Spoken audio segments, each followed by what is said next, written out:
Amém. Podemos assentar. Bendizemos ao Senhor pela alegria de novamente estarmos envolvidos com a palavra do Senhor, preocupados com o nosso coração, preocupados com a nossa vida, porque o mundo que nos cerca só nos preocupa. O mundo que nos cerca só nos envolve e tenta nos enlaçar para nos afastar do Senhor. Então nós temos que nos preocupar com a eternidade, preocupar com a nossa vida com o Senhor, e só envolvidos com a palavra de Deus é que nós podemos então galgar caminhos diferentes que esse mundo propõe, né? Toda vez que nós nos afastamos da palavra, nos afastamos da oração, nos afastamos dos propósitos do Senhor, mais nós enfraquecemos, mais nós somos envolvidos. Mas quando nós nos preocupamos em gerenciar o nosso viver com Deus, mais nós nos envolvemos com as coisas do reino do Senhor. E quando nós somos trazidos de volta ao templo, trazidos de volta ao culto, ao ajuntamento do culto de doutrina, buscar conhecimento de Deus, mais nós somos ajustados, né? Moldados naquilo que é o querer de Deus, a sua vontade para as nossas vidas. Amém? Vamos novamente abrir nossas vidas em 2 Coríntios, capítulo 3. 2 Coríntios, capítulo 3. Nós estamos observando nas cartas que Paulo escreve a Corinto, os caminhos de maturidade que ele busca na igreja. Então, nos primeiros 15 capítulos da primeira carta, nós vimos a infantilidade, o quanto a igreja era mesquinha, o quanto a igreja era difícil, o quanto de problema tinha, não sabiam ter maturidade para tratar as questões que a igreja tinha. Mas a partir do capítulo 16 da primeira carta, Paulo começa a notar sinais de maturidade na igreja. Que sinais são esses? No capítulo 16. No capítulo 16 ele começa a perceber a generosidade da contribuição, a generosidade das ofertas, a generosidade dos cristãos da Caia em ofertar para os crentes necessitados da Judéia. Isso já era um sinal de maturidade. Eles não estavam pensando só em si, eles estavam pensando também como estava a necessidade de outros crentes, pessoas passando necessidades pela perseguição, tendo que viajar, sair com família, se mudar para outros locais, sendo perseguidos, e então a igreja da Caia estava ajudando essas pessoas em tribulação. Isto é um sinal de maturidade, quando nós cooperamos, ofertamos e suprimos necessidades. Amém?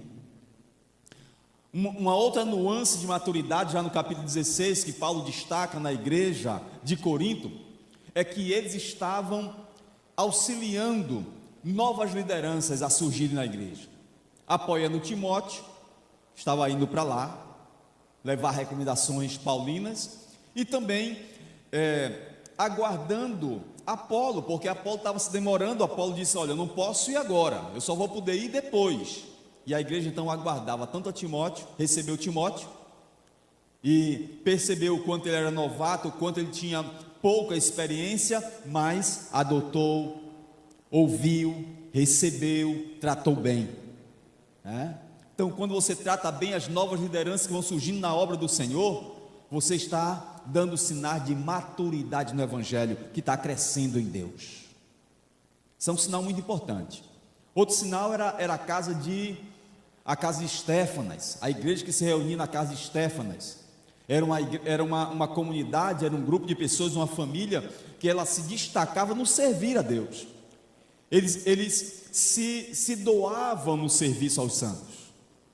Doar-se no serviço ao Senhor, passar por cima das dificuldades para servir ao Senhor, para estar junto da obra do Senhor, e isto é um sinal de maturidade, né?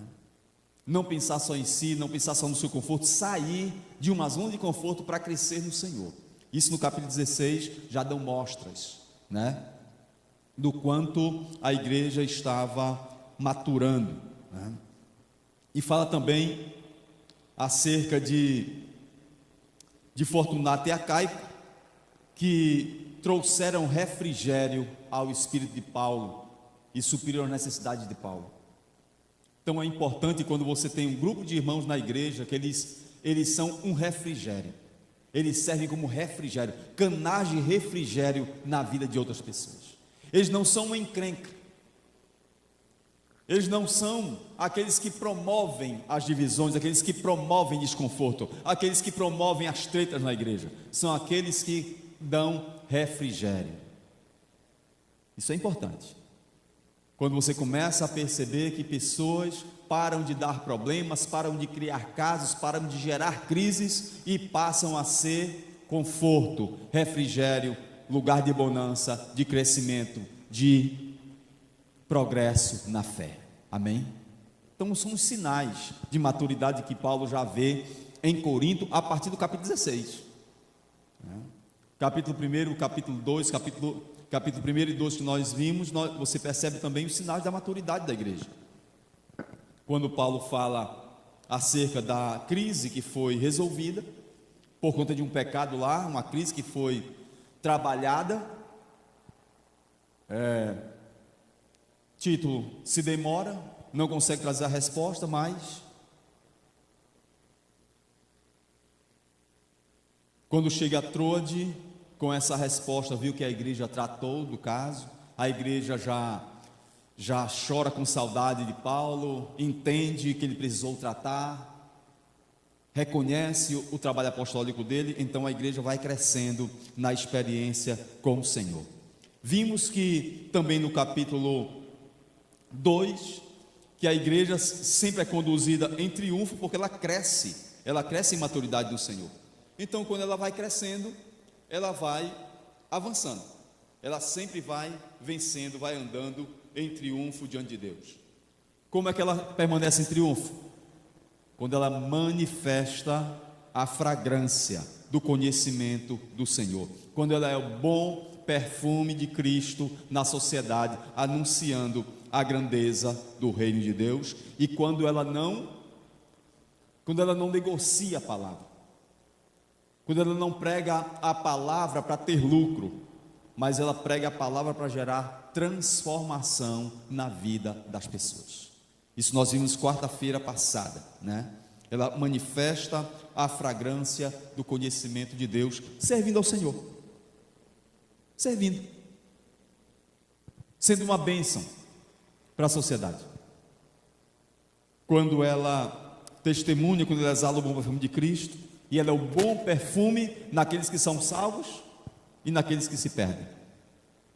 Como é que a igreja pode avançar sempre sendo um bom perfume nos que são salvos? Quando ela mostra naqueles que são salvos o perdão, a graça, a misericórdia e o amor de Deus.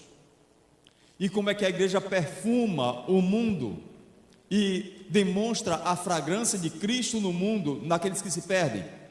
Quando ela proclama a justiça de Deus, a santa ira de Deus, apontando o erro, exortando ao arrependimento e chamando de volta ao conserto e reconciliação com Deus.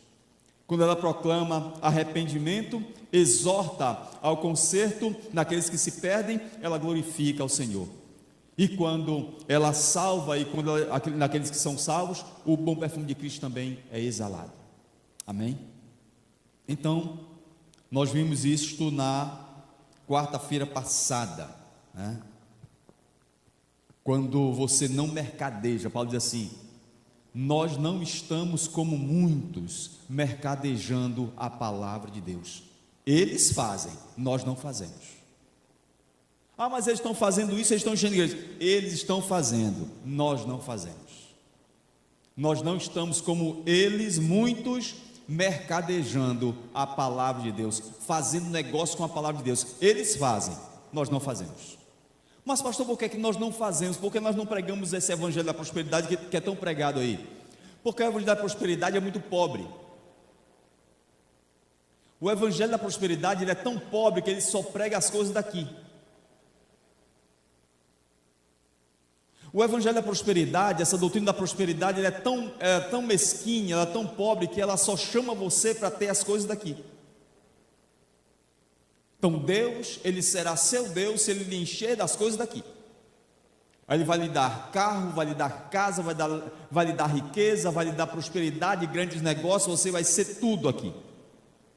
Vai lhe prometer tudo daqui. E esta é a grande pobreza. Porque ela não lhe mostra Cristo, que é a maior riqueza de Deus. Amém? Então ela lhe embota o entendimento, ela endurece o coração, e ela faz com que você olhe apenas para cá, e a sua valência e a sua alegria serão as coisas daqui. Mas observe o texto que nós acabamos de ler em Salmo 119. Você percebeu o que você leu no Salmo 119? A maior alegria é meditar na tua palavra, mais do que qualquer riqueza. Essa é a nossa maior alegria, é aquilo que nos traz maior felicidade. E muitas vezes nós estamos lendo a palavra de Deus, e muitas vezes nós pecamos tanto quando estamos no culto,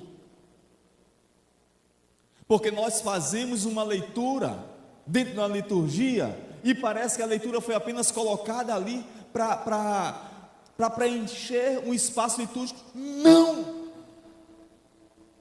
Cada leitura que nós fazemos traz para nós um entendimento, uma riqueza, um aperfeiçoamento. Salmo 119, nós temos que reler isto,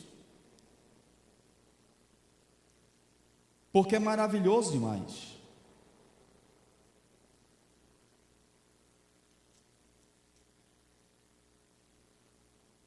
Versículo 14: tenho mais alegria com o caminho dos teus testemunhos do que com todas as riquezas. Isso aqui põe por terra toda e qualquer doutrina da prosperidade. Isto aqui anula por completo qualquer doutrina de prosperidade. Isto aqui acaba com esse sistema religioso perverso, moderno, que tomou conta das igrejas no Brasil. Só esse versículo, apenas este versículo anula toda essa falácia religiosa moderna hoje. Nossa satisfação, a satisfação do crente, a alegria do crente no seu caminho de maturidade é caminhar aqui nos testemunhos do Senhor, aprender sua palavra, amar sua palavra, meditar em sua palavra, crescer nessa palavra mais do que qualquer riqueza. É descobrir em Deus a maior satisfação. Pronto. É só isso. Foi isso que Paulo começou a ver na igreja de Corinto. E no capítulo 3 da segunda carta aos Coríntios, ele vai mostrar aqui mais uma maneira de nós crescermos em maturidade, que é gravar os nossos olhos na eternidade. Manter os nossos olhos na eternidade. Começamos porventura, versículo 1, outra vez a recomendar-nos a nós mesmos? Temos necessidade, como alguns, de cartas de recomendação para vós outros ou de vós? Eu preciso me apresentar para vocês? É isso que Paulo está dizendo. Eu preciso mandar outra carta para vocês? Não, não preciso. Vós sois a nossa carta, escrita em nosso coração e conhecida e lida por todos os homens, estando já manifestos como carta de Cristo, produzida pelo nosso ministério, escrita não com tinta, mas pelo Espírito do Deus vivente, não em tábuas de pedra, mas em tábuas de carne, isto é, nos corações. E é por intermédio de Cristo que temos tal confiança em Deus, não que por nós mesmos sejamos capazes de pensar alguma coisa como se partisse de nós. Pelo contrário, a nossa suficiência vem de Deus, o qual nos habilitou para sermos ministros de uma nova aliança, não da letra, mas do Espírito. Porque a letra mata, mas o Espírito vivifica. E se o ministério da morte, gravado com letras em pedras, se revestiu de glória, a ponto dos filhos de Israel não poderem fitar a face de Moisés por causa da glória no seu rosto, ainda que desvanecente, como não será de maior glória o ministério do Espírito?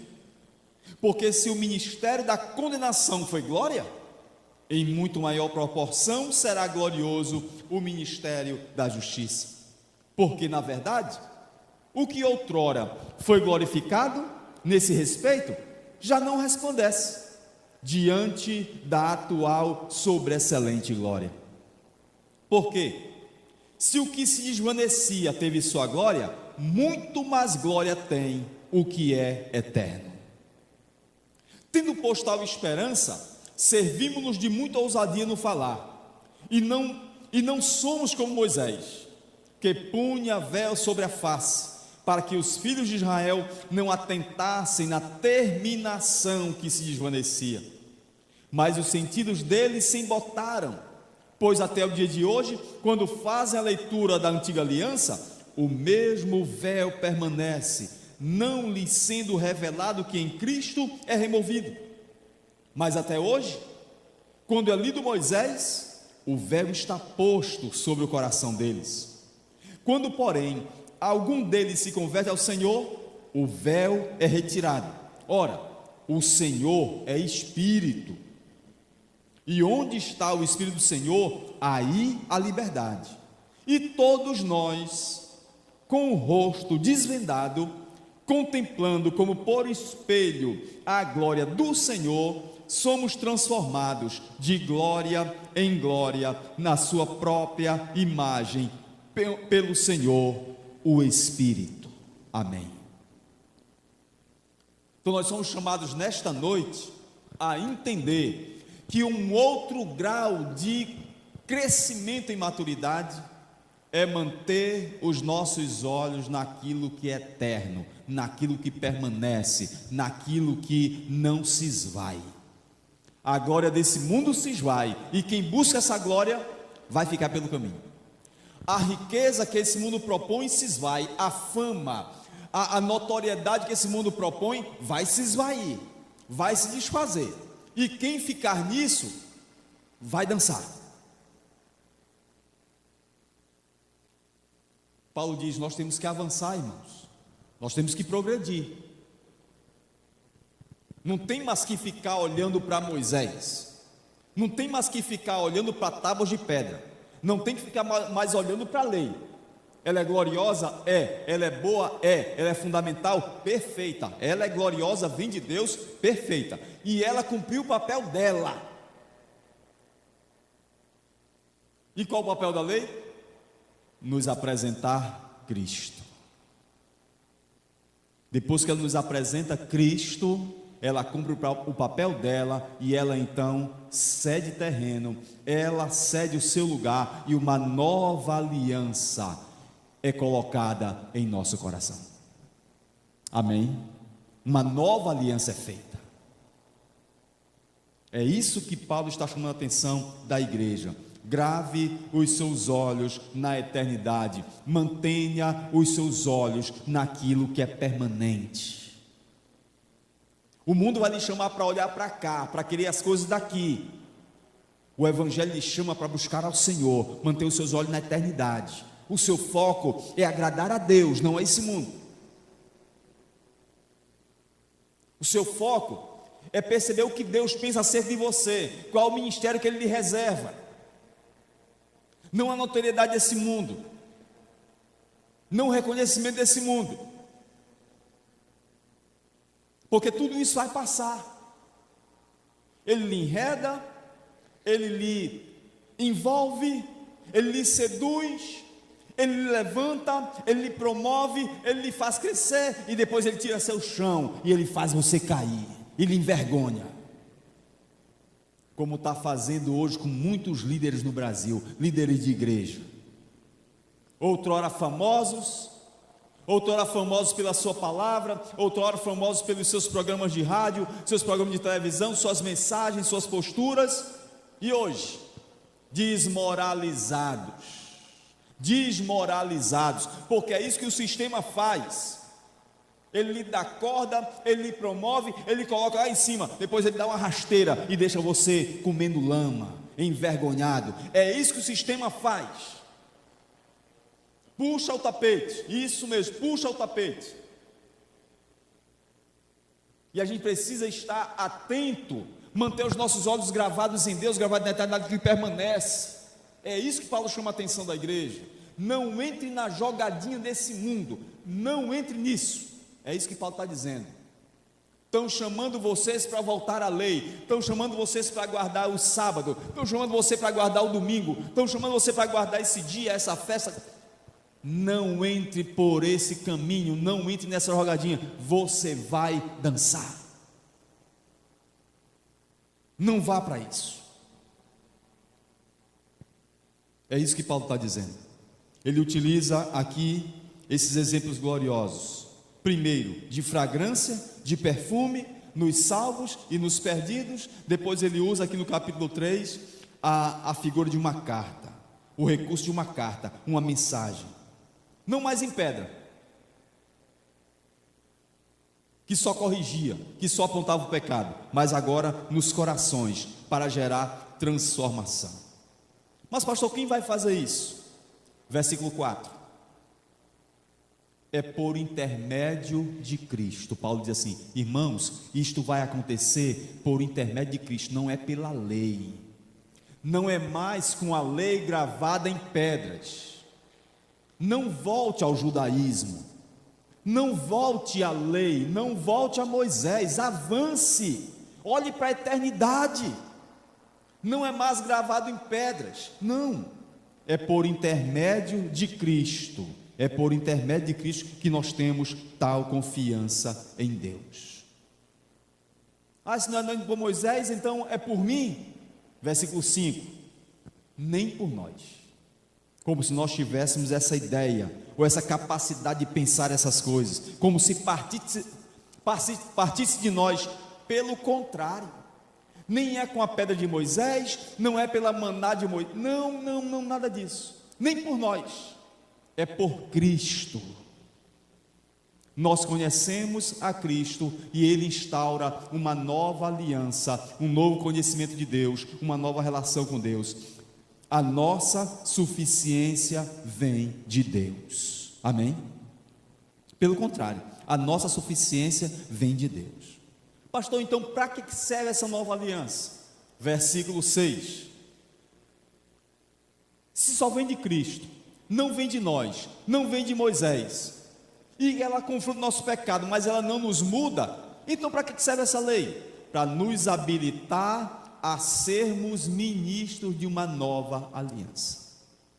Versículo 6: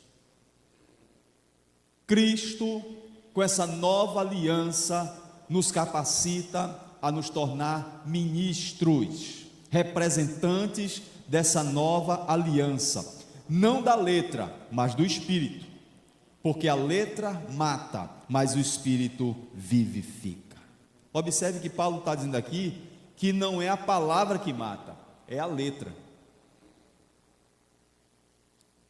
Toda letra, tudo que representa um símbolo, tudo que tem uma simbologia, cada número, cada letra é um símbolo, e cada uma tem uma mensagem, tem uma letra ali. Então a primeira coisa que nós temos que ver nesse texto aqui é que toda carta carrega uma mensagem.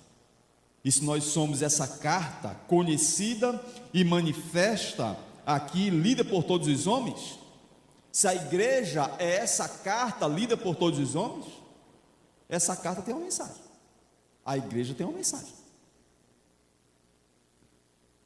Paulo está dizendo aqui: vós sois a carta escrita em nosso coração, versículo 2, conhecida e lida por todos os homens.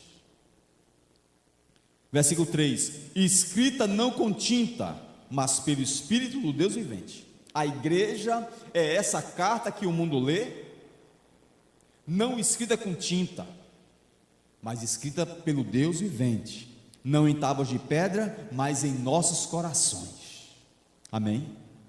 Então, se essa igreja é essa carta que Deus escreveu para o mundo ler. Essa igreja tem uma mensagem para o mundo entender.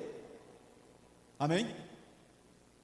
Essa igreja tem uma carta para o mundo entender, uma mensagem para esse mundo entender, e cada letra aqui tem uma mensagem para produzir vida.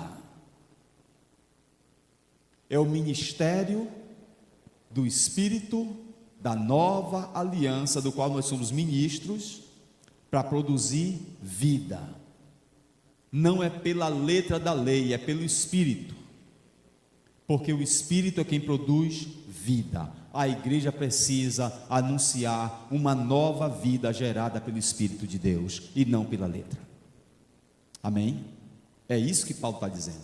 Não voltem à lei, não voltem a Moisés, não voltem ao judaísmo. Isso não vai trazer nenhum benefício para vocês. Avancem, porque vocês são uma carta escrita pelo Espírito de Deus para produzir vida neste mundo. Vocês são ministros dessa vida, ministros dessa palavra. Então avance nessa palavra. Cada letra mata.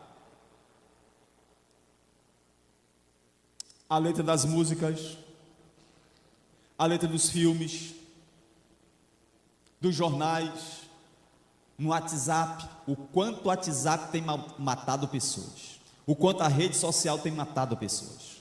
Cada letra mata. A letra mata, o Espírito vivifica.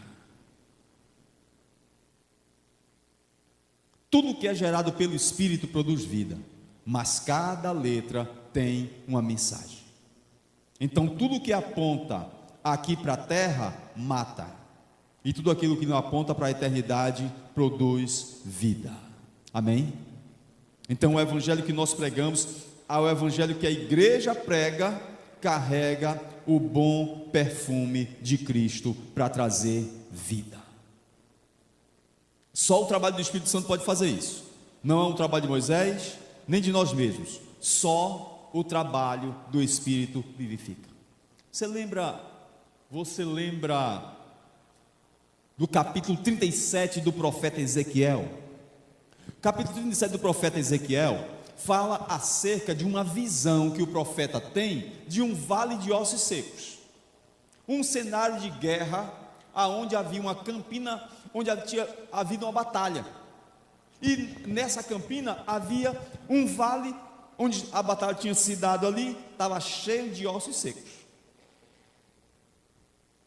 Aí o Espírito leva o profeta até esse vale, onde havia tido uma guerra, estava lá um exército que havia sido morto, perdido a guerra, estava lá um vale cheio de ossos secos.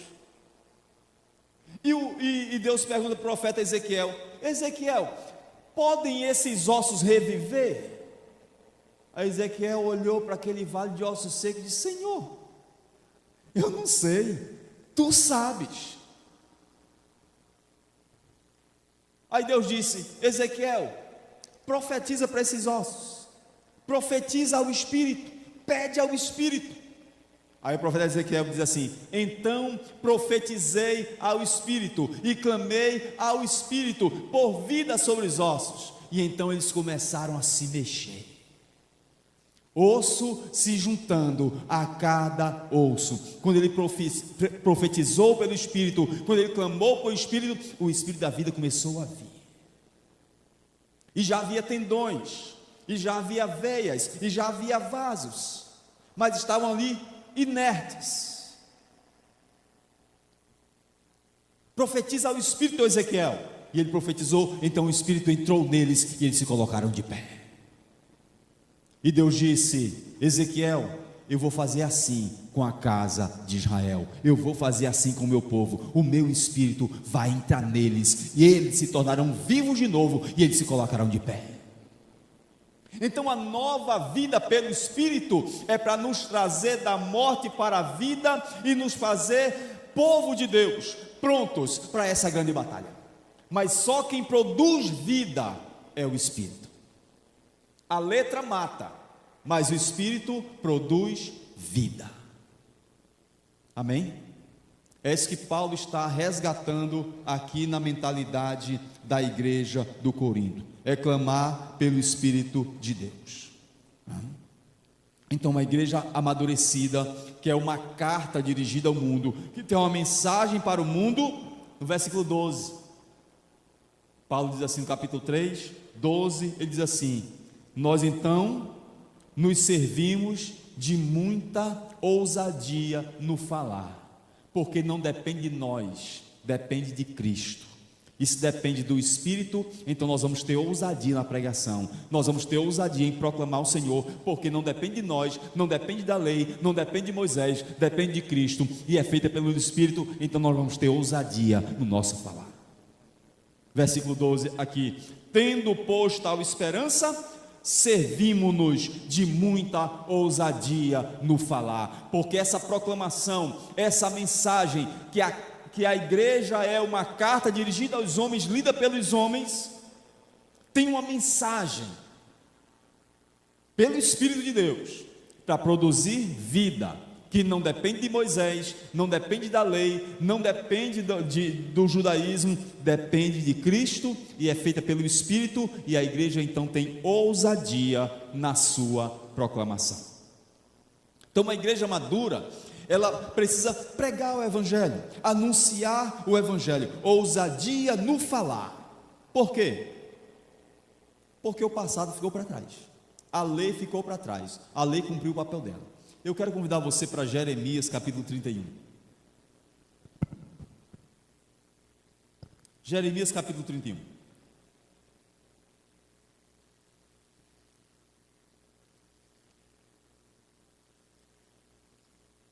Quando você encontrar, aí você diz amém.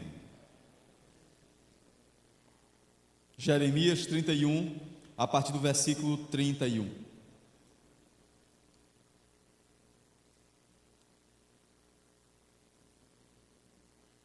A promessa do Senhor em Jeremias 31, 31 diz assim: eis aí vem dias, diz o Senhor, em que firmarei nova aliança com a casa de Israel e com a casa de Judá, 7 séculos antes de Jesus nascer.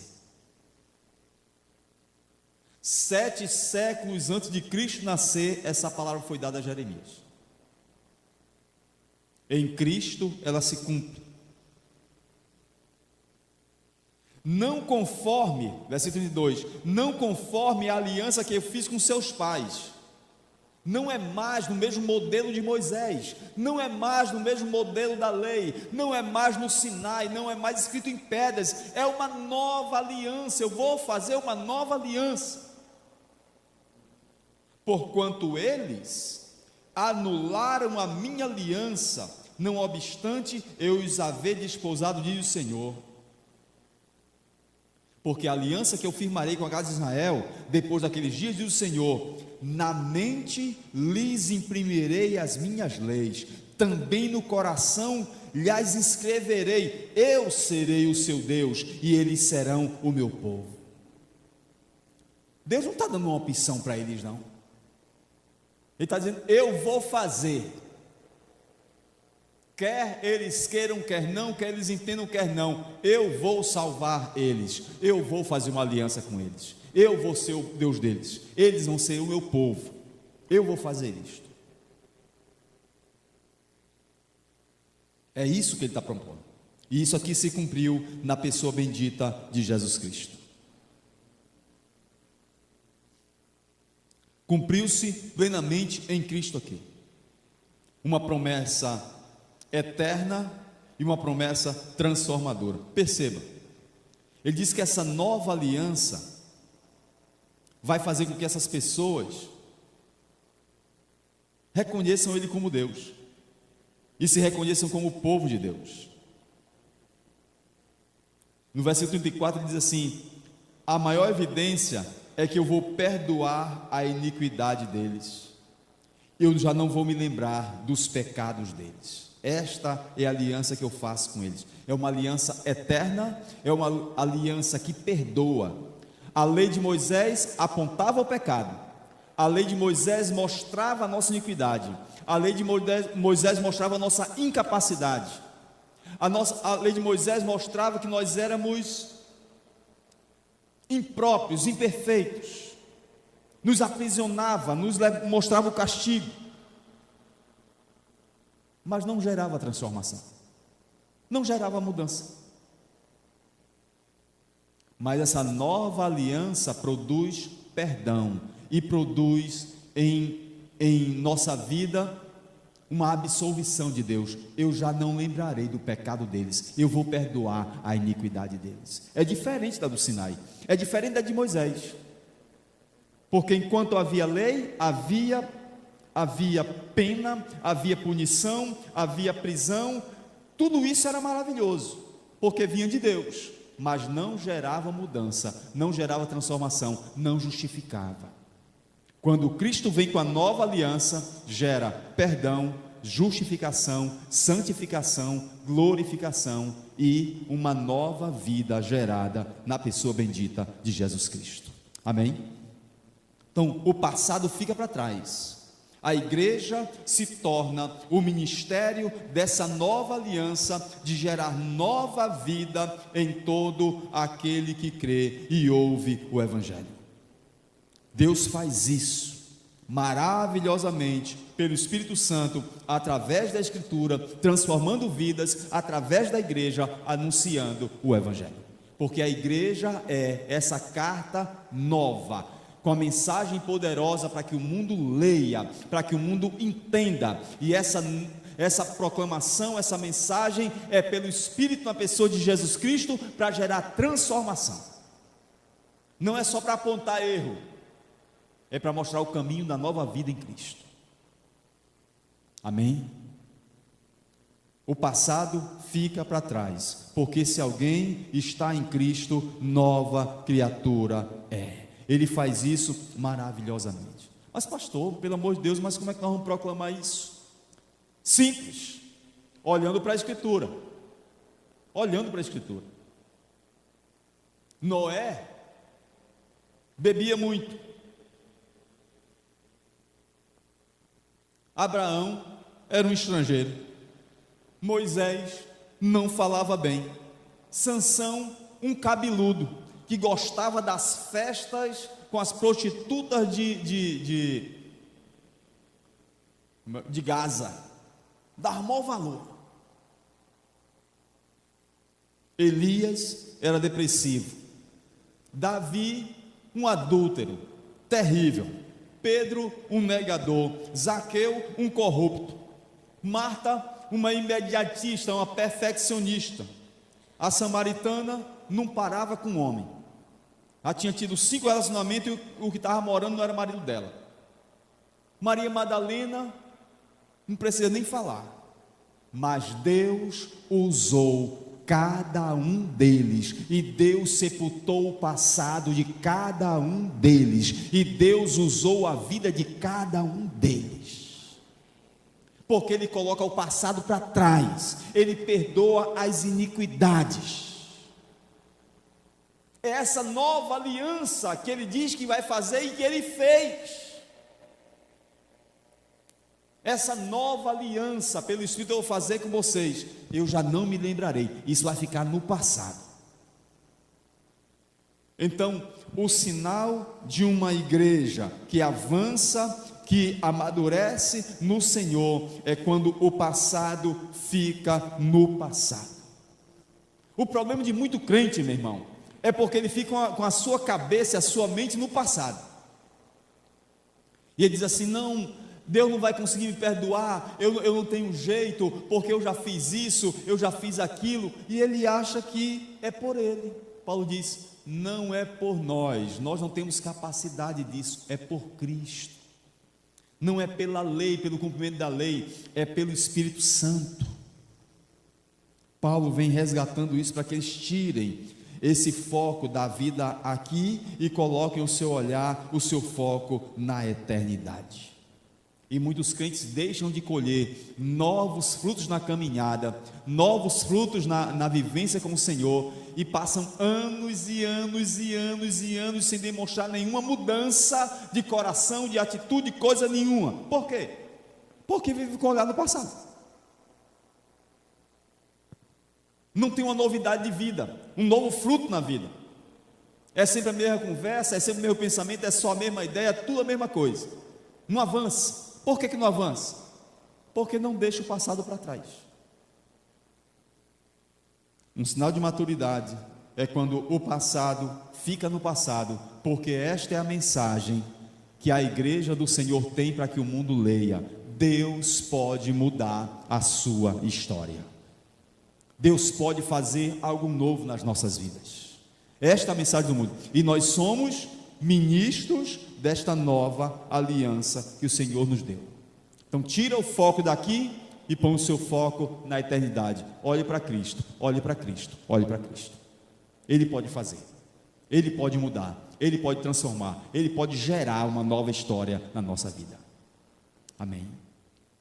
É isso que nós precisamos entender. A segunda coisa, que eu só tenho mais 5 minutos. Que mensagem é essa que nós podemos trazer para o mundo? Versículo 4 e versículo 12 nós vamos ter que reler. Que é por causa de Cristo.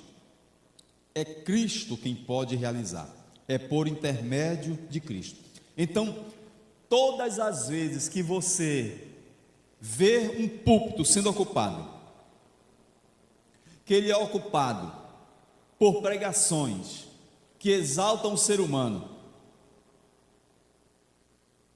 que chamam o ser humano para buscar os privilégios desta vida aqui, esse púlpito está deixando de promover Cristo. E o versículo 4 está dizendo assim: é por intermédio de Cristo que nós temos essa confiança, que nós temos uma grande mensagem. É por intermédio de Cristo. Toda vez que no púlpito não tem Cristo, Cristo não é anunciado, Cristo não é o centro, Cristo não é o Salvador, e a pessoa começa a trazer o seu coração, chamar, lhe desafiar para fazer uma campanha, para conseguir uma coisa daqui, para conseguir riqueza aqui, para conseguir uma... Ele está chamando você para tirar os seus olhos da eternidade. Versículo 4 diz assim: é por intermédio de Cristo. A pregação tem que ser a obra de Cristo, o amor de Cristo, a misericórdia de Cristo. Amém? Ah, pastor, mas isso não enche igreja. A igreja do Senhor, ela é reunida só no último dia. Quando Ele vier buscar o seu povo, quando Ele enviar os seus anjos para buscar o seu povo, aí a igreja do Senhor será reconhecida. A igreja do Senhor não é uma denominação. A igreja do Senhor não é uma instituição humana. A igreja do Senhor é a reunião dos salvos. Tem povo de Deus nessas comunidades todas, buscando sinceramente ao Senhor, e eles serão reunidos. E tem crente falso em todas essas casas de culto, e eles serão deixados. Só isso que nós precisamos entender. Nenhuma denominação, nem a presbiteriana, nem a batista, nem a assembleia, nem quadrangular, nem a igreja romana, nem a anglicana, nem a wesleyana, nenhuma delas representa totalmente o reino de Deus. Nenhuma delas está cheio de falsos crentes nelas, mas também está cheio de pessoas que realmente buscam a Deus. E Deus vai reunir cada uma dessas pessoas que o buscam verdadeiramente e pregam Ele verdadeiramente, e os reunirá e fará deles o seu povo, a sua igreja. É isso que a Escritura diz. Então, é em Cristo, é por intermédio de Cristo que nós temos tal confiança. E a esperança e a ousadia é porque a glória da aliança que nós pregamos, ela promove vida eterna, ela oferece vida eterna, ela não oferece vida aqui. E os púlpitos se tornaram clínicas de terapia. Os púlpitos se tornaram uma pregação de psicologia, consultórios. Então todo mundo agora só quer pregação que lhe afague o ego, que diga que está tudo bem, que é assim mesmo, venha do jeito que está e fique como quiser. Não é isso que a palavra do Senhor diz. Ela diz: venha como está? Diz. Por que você não pode vir de outra forma? Você está morto? Você vai vir morto porque é Deus quem faz a obra. Então você vem como está. Mas se alguém está em Cristo, nova criatura é. As coisas velhas se passam, as coisas novas chegam. Então esse negócio de venha como está e permaneça como quiser, não é bíblico. É só meia verdade. E uma meia verdade é uma mentira completa. Uma meia verdade é uma mentira completa. Então nós não podemos crer nisto. Nós temos a confiança e temos a ousadia na pregação, porque o que nós oferecemos pela pregação é vida eterna na pessoa bendita de Jesus Cristo. Porque o que a lei não pode fazer, que é transformar, o Espírito Santo de Deus transforma. Amém? Ah, pastor, mas então a lei é contra o Evangelho? Não, de forma alguma.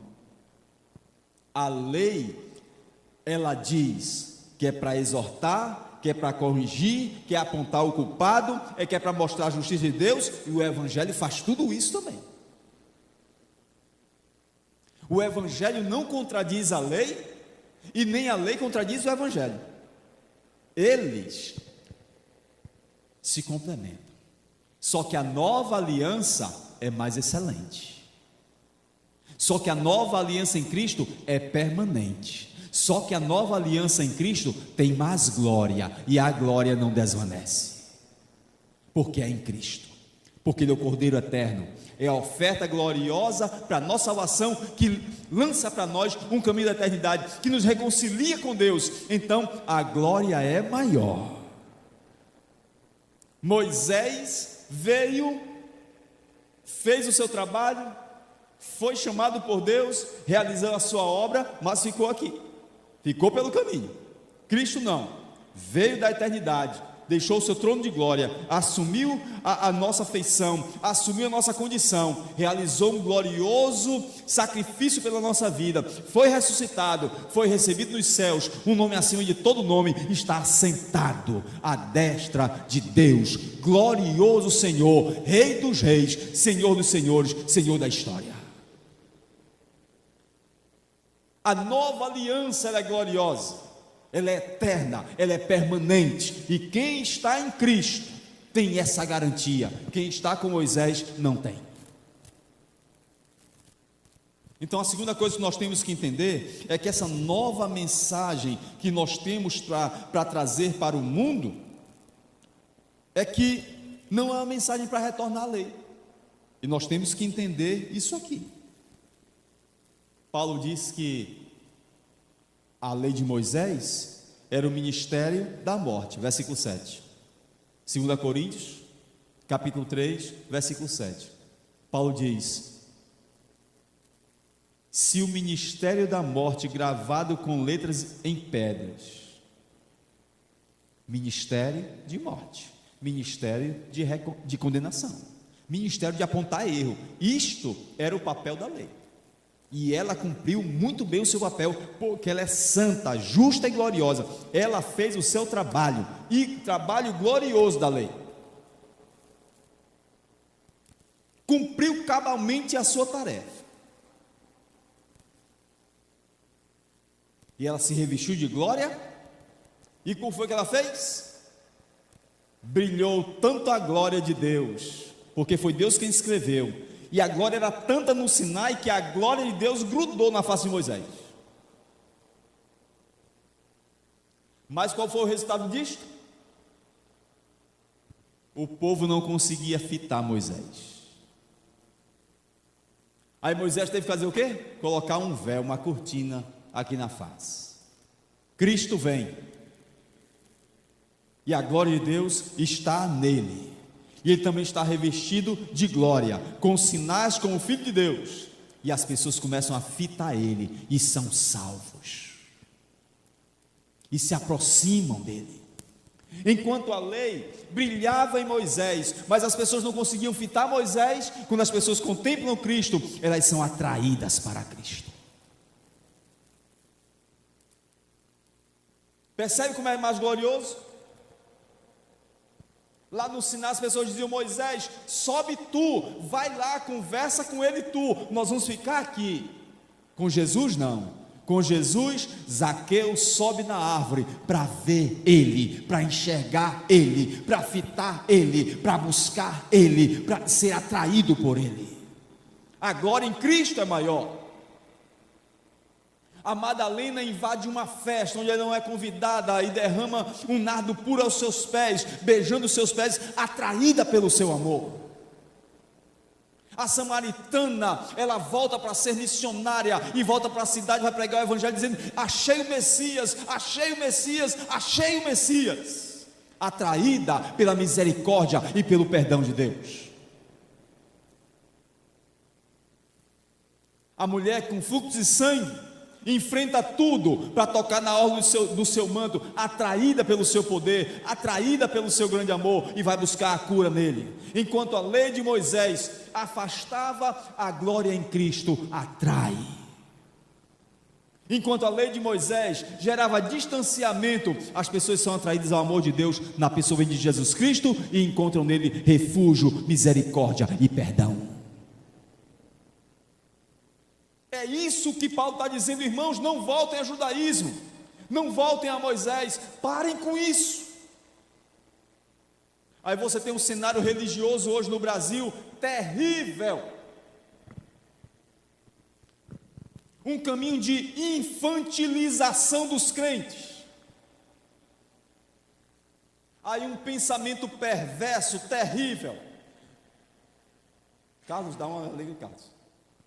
Ajuda aquele moço ali. Vai lá, Júnior. Um modelo terrível hoje no sistema evangélico brasileiro é justamente esse: fazer as pessoas ficarem infantilizadas, né? Aí hoje, para a pessoa ser crente, para a igreja ser legal, para ser tudo muito bem, a gente precisa o quê? A gente precisa voltar à lei, a gente precisa agora pregar, fazer templos que nem o de Israel, a gente precisa fazer uma réplica da Arca da Aliança, a gente precisa trazer o menorá para queimar o incenso, a gente precisa usar a bandeira de Israel no púlpito, a gente precisa usar quipá, talique, fazer caravanas para a Terra Santa.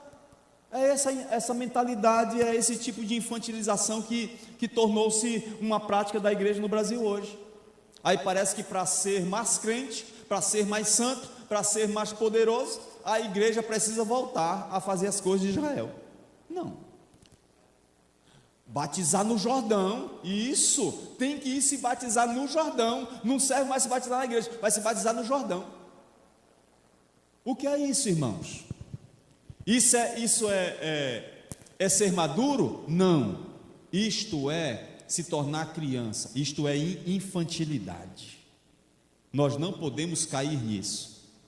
Aí guarda domingo, aí guarda sábado, aí guarda dia, aí guarda isso e faz aquilo outro, aí vira uma doutrina de pode e não pode. Pode comer isso, não pode comer. Pode fazer, pode pegar, pode provar, não pode. Irmãos, isso mata. Isso mata. Isso não é o Espírito. E toda igreja e toda comunidade de fé que vive dessas coisas não anda no Espírito. Mas pastor, você não pode dizer isso. Posso, porque quem está dizendo é a palavra de Deus. Abra sua Bíblia, por favor, em Gálatas.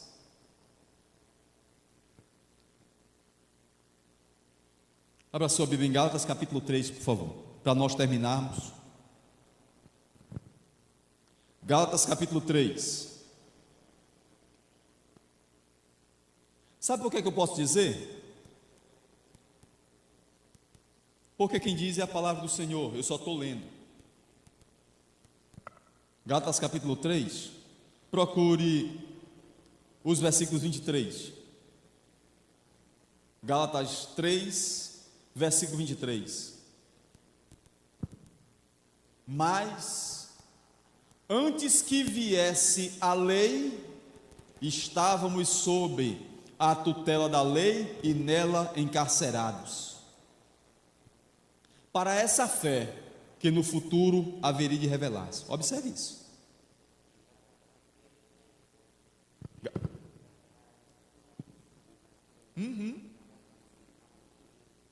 Por nós. Ele nos resgata disso. Mas o que ele está colocando aqui é que antes nós estávamos debaixo da tutela da lei, encerrados nela. Para quê? Para a fé que no futuro haveria de revelar-se. Esse era o papel da lei: nos tutelar, nos conduzir até Cristo. Versículo 24: de maneira que a lei nos serviu de aio para nos conduzir a Cristo. A lei cumpriu o seu papel, a lei é santa, a lei é poderosa, a lei é perfeita, ela fez o seu papel direitinho, ela nos conduziu a Cristo, a fim de que fôssemos justificados por fé. O único papel da lei era nos apresentar Cristo para sermos justificados pela fé em Cristo. Não ser justificado, não ser salvo por lei, não ser salvo por guardar dia, não ser salvo por deixar de comer uma coisa, não ser salvo por comer uma coisa. Essas bobagens que é pregada por aí, essas bobagens que é anunciada por aí, fazer caravana para Israel, ser batizado no Jordão, acender menorá, usar a bandeira de Israel, isso é só bobagem, bobagem. Não amadurece, não acrescenta, não faz nada, porque a justificação vem por Cristo, e a lei e o judaísmo só serviu para nos apresentar Cristo. Versículo 25: mas, tendo vindo a fé, já não permanecemos subordinados ao aio. Você tem fé? Conhece Cristo? A lei ficou atrás. Moisés ficou para trás, a guarda disso ficou para trás, tudo isso ficou para trás, porque você foi apresentado Cristo. Pois todos vós sois filhos de Deus, mediante a fé em Cristo Jesus. Pronto, é só isso, é só isso. Romanos 10, 4 diz que o fim da lei é Cristo. O fim da lei é Cristo, para a justificação de todo aquele que nele crê. Pronto. Creu em Cristo? Avance com Cristo, ame a Cristo, pregue a Cristo, e não se deixe levar por pensamento do passado. A lei é coisa do passado, guarda dias, comidas, datas, luas novas, festas, isso é coisa do passado. A novidade é Cristo, vida eterna em Cristo. Cristo ontem, Cristo hoje, Cristo amanhã, Cristo sempre, até que Ele volte. A única novidade é Cristo, a única criatividade é Cristo, a rotina do crente é Cristo, o Evangelho é Cristo e nada mais. Não é Cristo e mais alguma coisa, não é Bíblia mais alguma coisa, é Cristo, apenas Cristo. Pronto. Quem quiser novidade, mora num circo.